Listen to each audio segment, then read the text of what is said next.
여러분 잘 지냈어요? 예, 반갑습니다.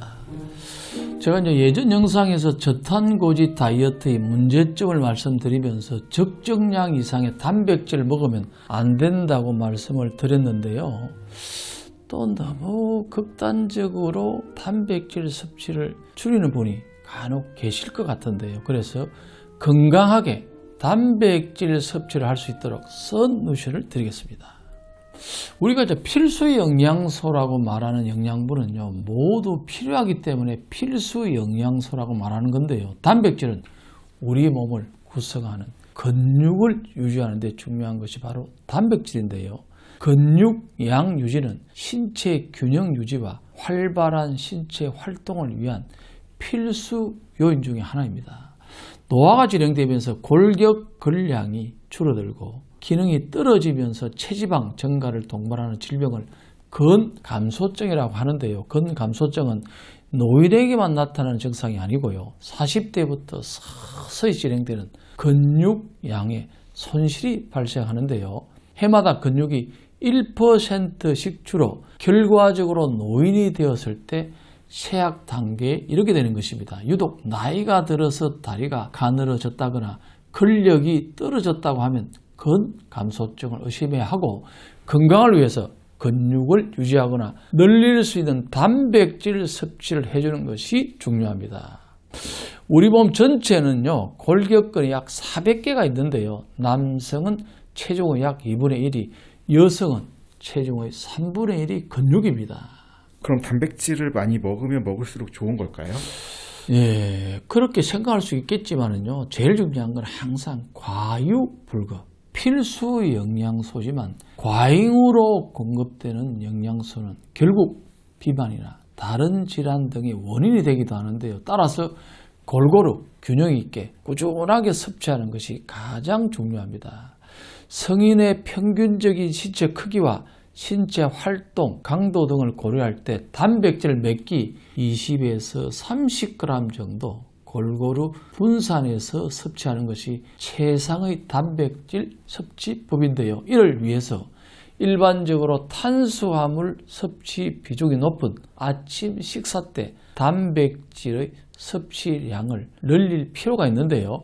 제가 다음 영상에서는 아침에 어떤 식단을 하면 좋은지에 대해 영상을 따로 준비했으니까 구독해서 보시면 도움이 될 것입니다.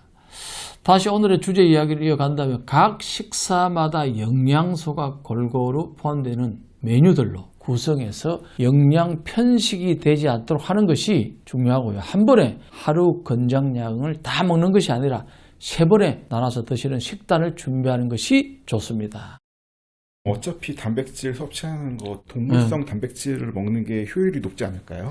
물론 이제 동물성 단백질을 먹었을 때만 얻을 수 있는 아미노산과 영양소가 있기 때문에 고기 등 동물성 단백질을 섭취하는 것도 굉장히 중요한데요. 하지만 제가 항상 말씀드린 것처럼 나이가 조금 젊은 연령대는 동물성 단백질의 비율을 좀 높여주고요. 식물성 단백질을 보조적으로 드시는 게 좋은데, 나이가 많으신 분들은 반대로 식물성 단백질 위주로 드시는 것이 소화나 생활습관, 질환 예방을 위해서도 좋습니다. 또한 동물성 단백질이나 식물성 단백질 모두 지나치게 가공된 식품보다는 가능하면 식재료 본연의 성질을 최대한 살린 형태로 드시는 것이 가장 이상적일 것입니다. 그러면 제가 이제 나이가 많으신 분들을 기준으로 근 손실 감소를 예방하는 좋은 단백질을 드시는 선누션을 드리겠습니다.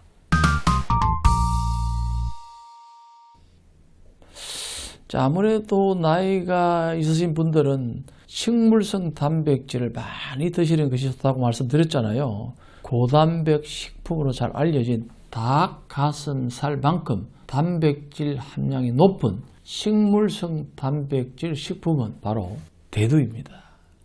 대두의 단백질 함유량은 닭 가슴살과 비슷한데요. 100g당 단백질 함량을 보면요, 대두 34g, 닭 가슴살 35g으로 큰 차이가 없습니다. 또한 대두에 포함된 영양소인 아이소프라본은 혈중 콜레스테롤을 조절할 수 있고 동맥을 확장해서 심혈관 질환을 예방하는 데 효과적입니다. 이 외에도 단백질이 풍부한 식물성 식품으로는 호박씨가 있습니다. 견과류 좋아하시는 분 중에 호박씨 볶아서 드시는 분도 많죠. 호박씨 역시 100g당 단백질 함량이 29g으로 고단백 식품인데요. 망가리나 마그네슘도 풍부하며 항산화 효과를 볼 수 있는 비타민 E도 들어있습니다. 또 다른 효과가 있는데요. 전립선 비대증을 개선하는 효과인데요. 호박씨 오일을 1년간 섭취한 남성은 전립선 비대증 증상이 완화되었다는 연구 결과가 있는데요. 그래서 오늘의 썬누시를 한마디로 표현하면요. 잘 먹은 식물성 단백질 하나가 10개의 고기 부럽지 않다입니다. 나이가 들수록 근육 관리를 잘하는 것이 건강에 굉장히 중요합니다. 나이를 들면서 근력이 눈에 띄게 떨어지는 것은 한마디로 일상적인 활동량이, 즉 운동량이 줄어들어 근섬유가 가늘어지기 때문인데요. 움직이지 않으면 근섬유가 가늘어지고 그로 인해서 근육이 약해지고요. 그 결과로 근력이 떨어지는 악순환이 발생합니다. 근력은 아무것도 하지 않으면 당연히 약해집니다. 중요한 것은 나이가 아니라 근력을 얼마나 자주 사용하느냐 하는 것인데요. 자주 사용하는 근육은요. 근섬유가 두꺼워져서 힘이 강해지고 사용하지 않은 근육은 근섬유가 가늘어져서 힘이 떨어집니다. 극단적인 예로 사람이 며칠 동안 몸져 누워 있잖아요. 근력이 하루에 5%씩 저하됩니다. 근력은 저축되지 않습니다. 오히려 젊었을 때 체력만 믿고 운동을 멀리하는 사람들은 체형이 망가지고 체력이 떨어지기 쉽습니다. 나이가 들어서도 왕성하게 활동하는 사람은 근육을 계속 움직여온 사람들입니다.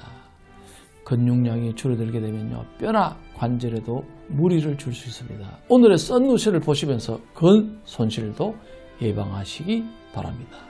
구독과 좋아요, 알림 설정도 꼭 해주시고요. 사실 건강한 우리의 전부입니다. 정확한 건강 정보는 상당히 중요합니다. 건강한 모습으로 다음 시간에 꼭 만납시다.